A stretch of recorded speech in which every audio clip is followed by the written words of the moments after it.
Good afternoon, evening, or morning, wherever you may happen to be. Welcome to the Undivide Project podcast, the Changemakers edition. This is the version of our story where we uplift and amplify other voices of people who are doing the work in this fight for climate and environmental justice. And we are so excited to have Ashish Gadnis, the founder of BanQu, here with us to talk about slow fashion, sustainable supply chains, and doing our very best for those who need our help the most. Thank you so very much for joining me today. Thank you for having me, Monica. I really appreciate the opportunity. Thank you. And so I always like to start with an origin story. And I think particularly for us, we work in underserved communities, overburdened, whatever name you want to call it, and with a lot of young people. And the beauty of your story is I think a lot of the people that we work with can relate to you. So would you like to start with just telling us where you came from and how you got started in this work? Oh, great. So look, I'm old, so that's a good starting point, right? So it means I've failed more times than I've succeeded. I was born and raised in India, grew up poor like everybody else in the late 60s, early 70s. And but was very fortunate, got a scholarship, went to college, and then joined, Tata. And then that was kind of my ticket out of poverty, where most of the kids in the late 80s, early 90s just got into software programming, right? But fast forward, I was very lucky, came to the US, built and sold a couple of startups. At the end of 2012, I sold my last startup and was very fortunate to get an opportunity to become a volunteer in the Congo. So this is the DRC, they call it the Democratic Republic of Congo. Yeah. And to lead a project for USAID. And it was around smallholder farmers in extreme poverty in eastern Congo. So I spent a couple of years in and out of eastern Congo in 2013 and 2014, really trying to, bring my business skills to bear in a part of the world that I didn't realize was the heart of darkness, right? I mean, if you grew up in poverty, I feel ashamed to say that now because compared to, the fact that I had to stand in a ration line in Mumbai, right, compared to what I saw in Congo, I was like ultra rich, right? So, I had no poverty. Seriously, just, so, but what's interesting is that for a couple of years, while we were running this project as the volunteer CEO for this rollout and, not only extreme poverty, but, climate calamity, cholera, I mean, you just name it, right? And yet there was these amazing farmers, especially women farmers. Women are smarter than men. If you disagree, then you can jump off the podcast. But that were working, it's just a fact, that were working extremely hard. And, you and I were paying, $12, $15 for a latte in New York or London, thinking it was fair trade. And I'm very honest about it, it pisses some people off. But the reality is that these women were never getting out of poverty. Yet you and I were feeling really good about it, right? And at the end of 2014, I actually got into a fight argument, depending how you look at it, where one of the women farmers was refused a bank account. And mind you, these are extremely hardworking women farmers, their children forced into child labor in your cobalt mines to power your, smart cars and smartphones and everything. The local bank refused to let her open a bank account. And that's kind of the origin story for me personally. My origin doesn't really matter, or it compared to this part is more important than my origin, because the fact that this mother was refused a bank account, even though she was growing your coffee, right? Or cacao or whatever, right? And the bank wouldn't trust her. And because she was a woman, which kind of didn't make any sense, that argument. She couldn't prove her harvest history, and she couldn't prove her participation in that supply chain, which shows up in a $12 latte in New York, right? And we felt really good about it, right? And the guy said, "I cannot bank her, but I'll bank you." So that's where the name comes from, in case you're wondering. Mm-hmm. And I think it was. Yeah, and it's kind of where it was less like a aha moment. It was kind of like a punch in the gut, because this is 2014, mind you, right? And the internet was everywhere. People were using mobile money. This mother had an SMS phone. She didn't have a smartphone, but she had SMS phone. In Africa, people use M-Pesa, right? Right. And the fact that she was not recognized for her supply chain participation. in one of the most important commodities of the world, right? Coffee and cacao was a shame, right? And so, I decided not to do that anymore because I just couldn't face her. And so I came back, spent about a year traveling the world, and I realized that nobody had solved this fundamental problem. I tell people, like, if you never see me again, recognize the problem, because everybody talks about solutions. And I think it's important to talk about problems more than solutions, because if you don't understand the problem, your solution has no meaning, right? And the problem is this, and I'll stop with this, which is that there are at least 500 million to 250 million people in the world today who live in extreme poverty, as defined by the United Nations, $1.50 or whatever that is. Yet they perform the absolutely most important part of our supply chain when it comes to the t-shirt I'm wearing, or the necklace you're wearing, or the cup of coffee that you drank today, or a bottle of plastic that you think was recycled, right? And this kind of is key, right? So the audience really needs to kind of, imagine, put yourselves in the shoes of that mother who picked up the coffee today, or that mother who picked up a bottle of plastic today. Two ends of the supply chain.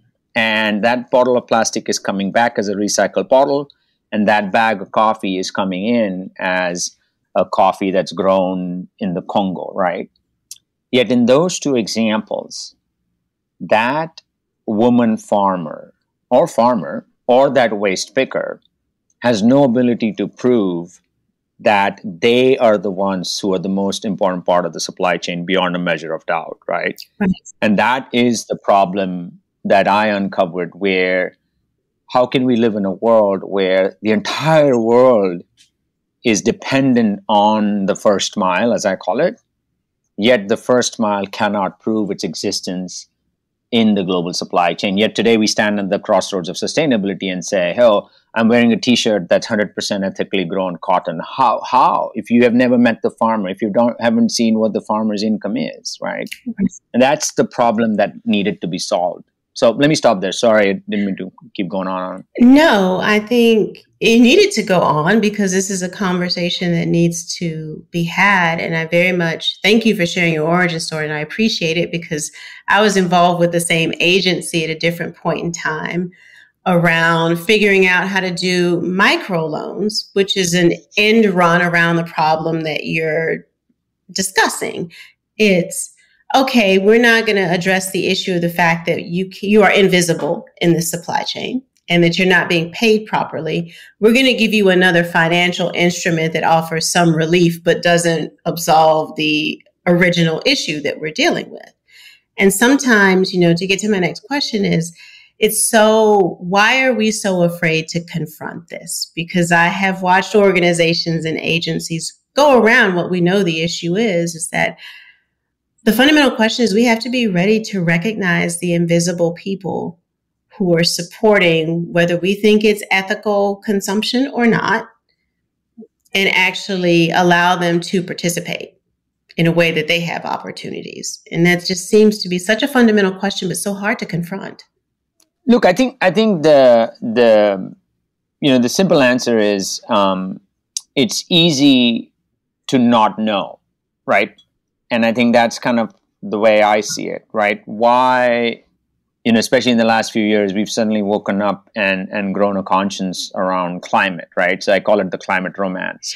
And the easiest way to describe it is that, going back to the bottle of plastic in your hand, if it said it was 100% recycled plastic, most people in the audience feel really good about the fact that they're doing something for the climate. Right. What they don't recognize is that bottle, the original, the recycled bottle was picked up on the shores of Haiti, or was picked up at a landfill in a place called Chunga outside of Lusaka, Zambia, by some of the most poor people in the world, who are actually the ones who are picking up the bottles that then we wake up and say, oh, you know what, I'm recycling, I'm using a recycled bottle, and I'm doing something with the climate, right? And I think, to answer your question bluntly, I think that's kind of the gap, right? We have found a safe spot to suddenly say we are going to save the climate, but we're still not talking about the farmer or the waste picker. And I think the other part is that, if you look at supply chains, right? If you put yourself in the shoes of a large garment company, like a t-shirt company. It's easy for them to go into tier 1 and tier 2, which is, their own factory. Behind their factory is a distribution center. Behind that factory is another factory, maybe in Bangladesh. Behind that is a spinning yarn location in China. But then that's where it stops. Behind that is actually a Uyghur Muslim that's potentially being held in a prison camp growing your cotton, right? So if you say, hey, I am certifying this cotton as, ethical cotton, the question that nobody's asking is, show me, prove it to me that this farmer who grew this cotton is not in slave labor or has seen an income differential go up, which then meets ethical cotton sourcing standards. And I don't think we are yet asking that question, because we look at a label, and I was in New York last week and I walked on Fifth Avenue and went into like 6 different brands, and they're all touting sustainable cotton, ethical cotton, better cotton. And I'm like, how many of you can name me 5 farmers? None of them can. And that's the issue. Right. And I've seen those labels, and I can't think of a one that could take me past the first tier of what you're speaking. As I'm sitting here listening to you and I'm racking my brain, in your efforts to find quote unquote sustainable fashion. And we'll get into the way that terminology is thrown around in this conversation a little bit later. For those of you who don't understand what BanQu does, explain what it is that you do. Oh, look, BanQu does something really, I just call it simple and stupid that nobody had done before and people still shy away from doing, right? So it's what we do should have been done, 100 years ago. It just has never been done before. So here's what we do. Again, I always tell people, visualize a supply chain. It's not geeky, it's just basic, right? Put yourself in the shoes of this t-shirt company, right, that you walked in on Fifth Avenue and you purchased. So that's considered tier 0. Behind the tier 0 is a tier 1, which was a warehouse that t-shirt came from. Behind that is a tier 2, is a factory where the t-shirt was put together. Behind that is a tier 3 factory, maybe in Shanghai or wherever, in Bangladesh, Turkey, where the fabric was made, the spinning and the yarn. And then tier 4 is the ginning. And then tier 5 is where the farmer has grown the cotton. This is important, right? It's like I tell people, it's less about what BanQu does. It's more about understanding how far the supply chain goes of a t-shirt that I'm wearing. So it goes up to tier 5 or 6 or 7. So what happens in tier 0, most companies will know tier 1 and tier 2, and then the blind spot begins, right? Or the black box. Right. And what happens, the further you go out, the more information gets diluted, which means that at the end of the day, if there were 100 farmers that somehow were connected to this t-shirt, you have no idea who they are, because from the farmer to the co-op, to the ginner, to the yarn spin, to the fabric, to the final t-shirt, nobody really knows what is happening in that first mile. So here's what BanQu has done, right? Which is completely opposite, completely counterintuitive of what everybody else has done. What everybody else has done up until now is build systems and processes that start at tier 0, classic top-down approach, and they push it downstream. But the further it gets pushed downstream, it gets diluted. And by the time it gets to tier 3 or 4, it's too late, right? Everything is commingled. We did something that nobody had ever done before. We said, wait a minute. If we're really trying to get to traceability and transparency, right, there's the third leg of the stool, which is equitability, which goes to the origin story. And you can't be traceable and transparent without equitability, or vice versa. You can't be equitable if you don't have traceability and transparency.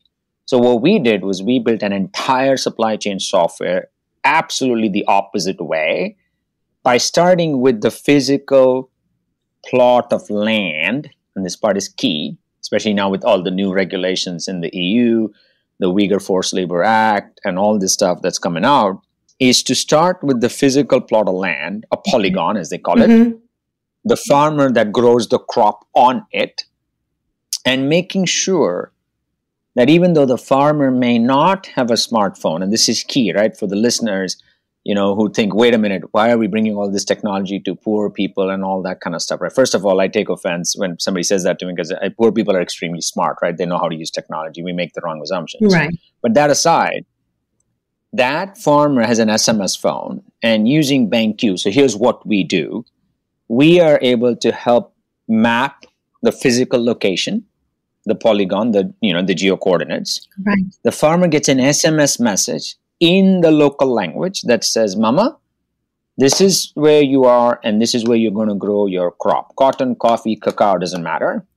And when you come to sell it to the next tier, and this part is key, you will get an SMS message in your local language that confirms the price, the quality, and quantity. I've never met a mama farmer who said, please do not tell me what I sold you for what price, right? Right. If you met one, let me know. And everything else, if it's equal, right? I know it is not, but let's just stick with the hardcore, just the dirt of it, right? That is the most important piece of the puzzle, right? Which is when that farmer or the waste picker sells the material upstream, if we can guarantee a copy of the transaction that both parties have agreed to, you for the first time created a supply chain that's not only traceable and transparent, but it's equitable because both parties have a copy of the transaction, right? And here's an example which has nothing to do with farming. If I sold you a cup of coffee right now as Monica Sanders, I have your information and you do not because I control your data. Right. But if we used BanQu, the way BanQu runs on blockchain, no cryptocurrency, the way we use blockchain, you will have a copy on your SMS phone that nobody can corrupt because that equals my copy that nobody can corrupt. And what we've done is we've broken hundreds of years of data monopoly and we've created an equitable system that gives that farmer the ability to say, hey, I exist and you cannot take away my right to exist. That's what we do. Thank you. That's a brilliant description. And also, an interesting way of bringing how we can use technology to accelerate parts of the conversation around climate justice is what I'm going to call it. And also bringing up a different way to use blockchain, because I do think, and I love the way you said not cryptocurrency, because people, particularly in the United States, think that the two are the same. And blockchain can be used for all kinds of things, collaborative governance regimes, financial transactions. It does not have to be cryptocurrency, which, is a whole other podcast about the way that cryptocurrency weighs on underserved areas and how that manifests itself. When people are thinking, how do I verify what I'm consuming, then what you've given also is an answer on the consumer end of it as well, is a different set of questions to ask, right? In terms of where did my t-shirt come from? Where did, my necklace or what have you comes from? Yes, I'd add one more quick thing, right? Sorry to interrupt, but I think this is kind of where, the reason why we built it this way, right? Because we never wanted to see a disconnect between human justice or rights and climate justice, right? And I think that is one of the biggest challenges we face, right? And I said this recently, it's like, everybody thinks we're at a crossroads, right? We shouldn't be at crossroads, right? We're at crossroads of making a choice between climate and people. And the answer is it's not a choice. No. You have to do both, right? And the simple example is that same farmer's cotton that's moving through the supply chain, right? There is scope 3 data, there is water information, there's greenhouse gas emissions and everything, right? And if fashion companies really take a hard look at themselves and say, we can't just take the route of, hey, this t-shirt is super climate friendly because we just reduced our scope 3 emissions. Great, check that box. But that's only one side of the coin. Right. Right. And I think what we are saying is, yes, that is important. But if you didn't factor in the supply chain participants, then yes, your scope 3 reduction will be successful. Yet that waste picker in Haiti whose plastic now is a polyester in this t-shirt, or that Uyghur farmer in China whose cotton, whose blood is in this cotton, will never ever get out of poverty. Right.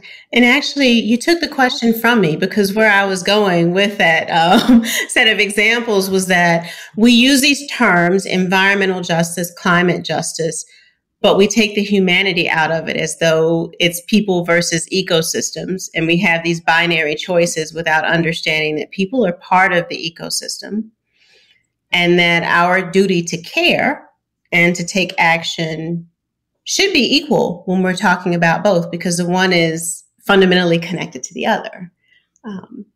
Whether we're talking about a farmer or a waste picker in Haiti, or if we're talking about, and I'm going to say this, sitting in one of the wealthiest counties in the United States of America, at the other end of the supply chain, that my activities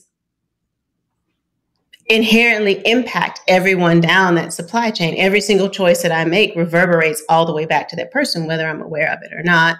And it has an impact on the environment, an outsized impact on the environment by the simple fact that I'm sitting in a wealthy county in the United States. Whatever I consume has a butterfly effect around the world. First, I want to talk more about your thoughts about how we make sure that we approach this from human dignity. But I came to the realization there's a couple of terms that we need to define for the audience, because they probably never heard the term waste picker and don't know what that is. And so would you tell the people who are listening what a waste picker is and what that means for the rest of us? Oh, absolutely. So look, I think in the United States, if you're actually in New York City, right? If you walk around at 2 a.m, and I do that sometimes because I want to kind of see what waste pickers do, right? Like this happens in the United States. It's not just happening in Indonesia and Zambia or Colombia. There are people who live in poverty who are picking up your bottles, plastic bottles, glass bottles, aluminum bottles, cardboard, and things like that, right? And in emerging markets, or the global south as they call it, that is the difference between if their children are going to eat tonight or not, right? So a waste picker or an informal waste collector, right, is a man or a woman who basically is picking up stuff we throw on the streets, right? Or we toss it at the back of a restaurant. Because in a lot of countries, it's not, the waste management is still not to the level it's formal in some of the markets, like London and in the US and things like that, right? So the waste pickers are people who are really kind of walking the streets, picking up bottles and everything, bringing it to a collection center, hoping to get paid. And then these collection centers are then aggregating it, bringing it to transporters. And that's where your, plastic and PET and glass and paper and cardboard, now actually electronic waste because of the shortage of, mining cobalt and things like that. That's a whole different issue, is then collected, and it goes into these massive recycling centers. It gets pelleted, flaked, and now I'm wearing a t-shirt that was made out of 10 bottles and everybody's clapping and things like that, right? But the heart of the entire recycling economy, right, where people throw words around like repurpose, recycle, and reuse and everything, it's all great. But about 50% of the waste that is collected, right, and I'm talking about street waste, so plastic, paper, aluminum, cardboard, glass, electronic waste, or ocean plastic, that's a big problem. Yeah. Is picked up by human beings. And these human beings are people in poverty, and they are waste pickers, informal or formal. If they're formal, they're part of a cooperative. Informal, I mean, this is a story that came out on us, I think, this last week, where we work in South Africa with waste pickers for plastic and glass, and they're picking up stuff. And then that is now, they become the farmer, right? In the same way the farmer picks up cherry for your coffee or cacao for your chocolate, the waste pickers, the heart of the circular economy. And for me, they are the most important part of the supply chain when it comes to circular packaging. Right. Yes. Thank you for that, because we think, for many of us, after we put our recyclables in the bin, we really don't have a good sense of what happens to it after that. If it makes it to the bin, in the first place. Correct. And in urban places, like the truck that picks up outside of my house, that probably goes to a center and everything. But if you walk the streets of San Francisco, right, walk the streets of New York City, there's, I'll be there next week. I'll see it firsthand. Right? There's people actually putting their hand in garbage cans and pulling out one bottle, one can, because that is income. Yeah. So people, when you look at that bottle and it says a 5-cent deposit, a 15-cent. Exactly. People try to get as many of these as they can and take it to one of those places to get the deposit money. And it's not a lot of money, because another term that gets thrown around that I don't think people really grasp is when we talk about subsistence living or subsistence farming, and just what that means in terms of being in extreme poverty. Oh, absolutely. That word, right? It just breaks my heart, because for the most expensive commodities in the world, right? You walk into Switzerland, you're going to pay $40 for a bar of chocolate that's, probably, the size of a flashcard, right? Yet the cacao farmer in Guatemala hasn't seen a cent of a cent, 1/10 of a cent increase since 2018, right? Yet you're paying for fair trade cacao, right? And that farmer is in subsistence, and you don't have to take my word for it. Just Google it and find out what is happening to coffee and cacao farmers in Guatemala. Why are they not farming? If you are paying premium in Europe for a bar of chocolate, why are they not farming, right? And there lies in the answer, right? Or, for example, suddenly if we all want to, have circular packaging and more recycled content, right? Why are the people in a landfill called Chunga outside of Lusaka, Zambia, living in extreme poverty? And that's why. Because if you look at the tiers of the supply chain, right? I'm not saying to break the profit bank of the companies. I'm not none of that. I'm just saying, because the supply chains are not traceable, the last man or woman standing in the first mile of the last mile loses out, period. Right. And that's critical for people to know, because I think as we are in good faith trying to address what we're calling climate justice at the moment, is if I pay $12 a pound for coffee, I am imagining that the person who's farming my coffee is at least getting a couple of dollars of that $12. But the reality of it is they're getting cents, if that. If not even that, right? I mean, no chance, right? Yeah. But that's the power of marketing plus ignorance. Because, like you said, a lot of these things we can find in Google. I think the other question I wanted to ask you is, how do you choose where you're going to work next? Because there are a lot of tough places, a lot of important places to work. How do you choose where you're going to work next? We don't, right? So, like, I think, for us, it's we're a for-profit, for-purpose company, right? So we're very open and honest about it. We go where the brands want us to go, right? We have now, we have deployed in 58 countries, so we have pretty big global reach. It's not where we decide. What we tend to do is we work with clients, right? So you can see our client list on our website. We work with clients to really understand what are the hardest parts of their supply chain? Where are those hardest parts? And then we go, right? So, I mean, we've never been shy of going deep where nobody has gone. So that's kind of how and now more than ever, there are brands who are really doing it, right? So, for all my pessimism and depressing thoughts that I've expressed so far, there's quite a few brands that we work with who kind of see the way we see the world the way we see it, and we go, right? So, we're deployed in some crazy parts of the world. Yeah, and I think I wouldn't call it depressing. I think we've been talking about difficult topics that need to be surfaced. And I did look and I saw, a few, some of your clients, some of the companies that you work with. And you can say, we've been talking about the problems, but as we're coming up, a half hour goes by so quickly, especially when it's a great conversation. Talk to me about one of your positive case studies, one just at the top of mind that you think is one that people should know about and that you would be excited to see replicated or excited to see people taken to heart. Look, I mean, I can give you a couple, right? The one that, there's quite a few, but there's two or three that kind of jump out. I mean, they're all similar, just different industries, So the one I always use is in 2018, so 5 years ago, I was standing on the Zambia-Congo border with Zambia Breweries. It's a local brewery, part of AB InBev, and tough part of the world. They grow cassava. Cassava is juca, and then juca is, becomes beer. And this is 2018. And, we met with these farmers. We were just starting a rollout of BanQu.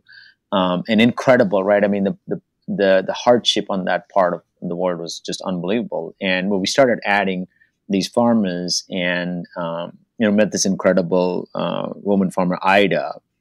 And this is public, so I can share the story. And I always tell the story because it is not about BanQu or us, right? It's about her, and that's more important than anything else. Is she was a recent widow, none of her children were in school, and she basically was trying to grow cassava, right? But she had an SMS phone, and that's the key. So we connected her. She started selling her cassava. Started getting better income, attached mobile money. So it's not crypto, it's standard mobile money, M-Pesa. And fast forward today, right, 5 years in, Ida, all her children are in school. She actually has a home with the roof on it and sanitation. And she has saved enough money to buy an adjacent plot so that she can increase her cassava production, right? And I take no credit for that story other than all we did was connected her into a supply chain that she already existed, enabled her ability to prove her existence that she should have been given 100 years ago. Right. And from a brand perspective, right? So this is Zambia Breweries. It's a for-profit beer company. They loved it because for them, they can prove to their customers, hey, we're buying crops from your local farmers, right? So it's not a pity play. It's not an NGO model. So I think that for me is a story that defies the odds, and it's staying power, right? So today I think it's like, I don't know how many thousands of farmers. I was in Zambia last year where what we found out was almost $27 million worth of crop had been purchased through our platform from smallholder farmers, right? And I think that's very dear to my heart. Right? That's one story. The other one, this one is kind of a more recent one. This just happened in the last few days. We've been working on it for a while, but a glass company called Ardog. Glass is becoming more and more of a precious commodity because making virgin glass is really expensive because of the war and cost of fuel and everything. So we rolled out with Ardog, this glass company, in South Africa, a platform that's connected to BanQu that allows thousands of waste pickers to pick up glass and then get the steady income of selling, cullet, which is, broken glass, and it goes into the supply chain. And they can log in, right? So if you're a waste picker, if you have access to a computer, and a lot of people are now starting to, or a smartphone, you can log in, register, and now you can start running your micro business and you get paid directly on your phone. And that's something where I feel really good about because, again, we're just the rails, as I call it, right? We're the invisible rail that nobody should care about. All we're doing is enabling a supply chain that's traceable and transparent, which helps the brand get more profitability, but at the same time creates equitability for those in the first mile or last mile. The supply chain. So dignity through identity, which there's a lot to unpack just in that tagline, which I'm sure is intentional that we could have another conversation about. There's actually this, and you look. I mean, that is very intentional. And here's the easiest example. I will ask anybody in your audience listening, right? is a very quick experiment you should do with yourself. Is think about yourself as a white man listening to this call, and get up and walk across the street and look for a car loan. And you can prove your education, your work history, and your pay stubs for the last 3 years. I can bet you're going to have an amazing experience. Right. Now put yourselves in the shoes of a black mama farmer or a black mama waste picker. Doesn't matter what continent, right? And you've been working for the last 10 years growing coffee or cacao, but you can't prove anything. All you're looking for is a small loan. And this is where I'm not a big fan of microfinance if it's not connected to supply chains. Right? I like microfinance, but if it's disconnected from supply chains, the interest rate is too high. So if you put yourself in that mama's shoes, and all you're looking for is a better bicycle so you can bring more crop to the buying center, no bank will treat you with any sort of dignity. They'll slap a 25% interest rate before they give you that bike. Right. Right? Exactly. If they accept you as a customer to begin with. And it will exactly because you're right. Because for us, the dignity piece comes when you have an economic identity. Right? Having an economic identity defines who you are. And if you can't prove your existence in that supply chain, you don't exist. Yeah. And the invisibility cuts across all kinds of issues and ways that the communities that we're talking about and the people that we're talking about struggle to participate in the supply chain and economies in a number of the conversations that we're having. And before we go, I just wanted to flag one cultural touch point that you can help me with, because I'm sitting in the United States, and as we're struggling with, when we're talking about how we call people, I just want to talk to my audience for a little bit about the term Black Mama Farmer. For those of you all who are Afro descendants, irrespective of where you come from in the diaspora, to be seen as a maternal figure, as a mother figure, is a statement of honor. It is not a derogatory term. I fully understand amen. that in the United States history of dehumanizing Black women under the Aunt Jemima and the Mammy figure, that it comes as a loaded term. But when we're using that on this podcast, and you'll hear me talk about this in other contexts, we're talking about the honorific of being seen as a leader in your community and as a maternal figure, not the dehumanizing terms that we've heard thrown around in the United States about Black women. So before any of you guys get in the comments about the Black mama, no, in fact, I'll give you a live example, actually. And this is public. I have a video on my LinkedIn on this, right? And this is going back to 2018. At the end of 2018, when we had done the initial trials, one of the mama farmers, that's why, for me, the mama farmer is the most powerful person it's like, top of the top for me. And here's why, right? And that's kind of where, when I say women are smarter than men, it's rooted in this example. Is at the end of 2018, one of the mama farmers came to me and said through an interpreter is that this is all good, but you need to still take care of the rats, because the rats eat the money. I'm like stupid, right? So I'm like, what is she talking about, right? What kind of rats are these? And finally understood that the money was being taken away because it was cash at that time, by the husband or the, cousin or whatever, right? And she said, but mobile money, which is M-Pesa, if you're listening in from Africa, you know what I'm talking about. It's just standard money. It just goes onto your SMS like a Venmo. Yep. And so we came back in 2019, and you can look at the video. I am like in utter shock, because the very first transaction we did, right? Same farmer, mama farmer, and she sells her crop. She gets the money on her phone, and it's SMS, right? This little phone, nothing smart about the phone. And she starts laughing. So I think she's laughing at me, right? Because people laugh at me. That's fine. No worries. But the guy says, no, she's not really laughing at you, because in the milliseconds where the actual 400 or 500 kwacha got deposited on her phone, she had paid for the school fees, because the school takes M-Pesa. She had paid for her solar bill, which was taking mobile money. And she didn't cash out, whereas all the men just cashed out and went drinking. And that's when kind of, that level of intelligence is the realization, right? And this mama rules, right? So that's when I say, that black mama farmer, to your point, absolutely, it's like and then it doesn't, there's a Bloomberg documentary on us that was recently done, and there's this incredible mama farmer in this place called Chimborazo in Ecuador. You could see it. She's one of our amazing farmers. And you should just see her, right? She has this little SMS phone. She comes, sells her barley. She gets notification of the price, the quality, and quantity.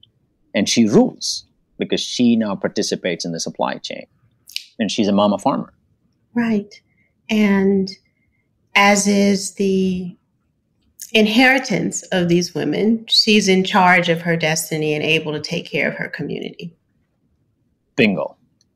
And can I say one quick thing, right? And this is something that's been bugging me the last few weeks, is because, like in the fashion industry, right? There's this cop out that I've been hearing lately that, I was on a call and somebody said to me, "Hey, you don't realize," and, they didn't realize that, I was born and raised in India, and they didn't realize I've spent the last 8 or 10 years of my life in Africa with farmers. But it's interesting, right? In the fashion industry, people say, it's really hard to get down to the farmer level, because if you're buying cotton from 10,000 farmers in Zambia, the truck goes around and then everything comes to the ginning and you never know who the farmer is. And with all due respect, that is not true. The fashion industry has been saying that because they've been getting all this aggregated data, and then they've been saying, hey, this is all certified ethical.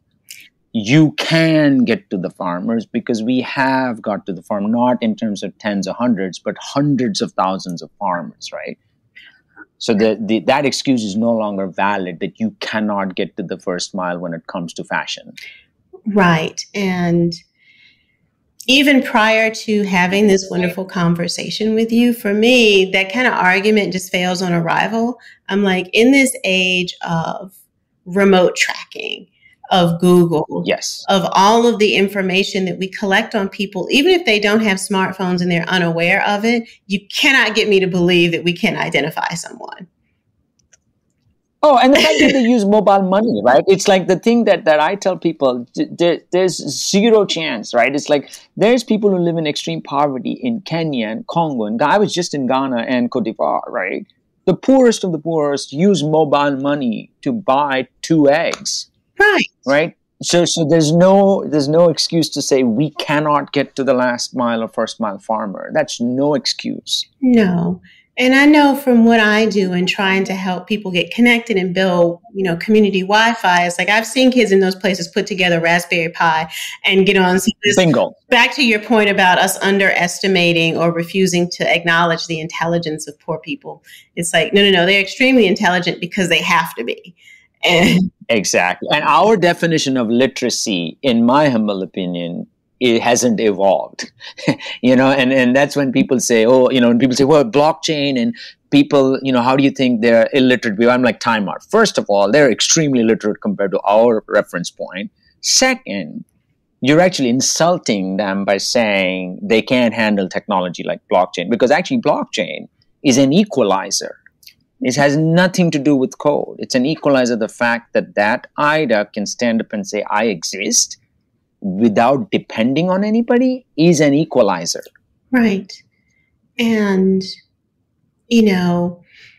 particularly when you're talking about that, it's like in many of these communities, the ethos of blockchain, which is about transparency and collaborative governance, has existed for millennia. You've just given them another language by which they can communicate it. So the idea of them not being able to handle it is a bit ridiculous, in my opinion. Exactly. And this goes back to the super old, I'm really old, right? That's where we started this conversation. You probably don't, you're way too young. But actually, you used to get like that. They used to get like the triplicate, right? So you had the yellow copy, you had the pink copy, you had the blue copy, and you had the white copy, right? And 4 people walked off with their own copy, right? And you couldn't tamper with. That's it, right? It's crypto is an application, but this is a browser technology that there's no reason why you cannot give traceability and transparency with equity to the first or last mile. Yeah. It's just being willing to take that step.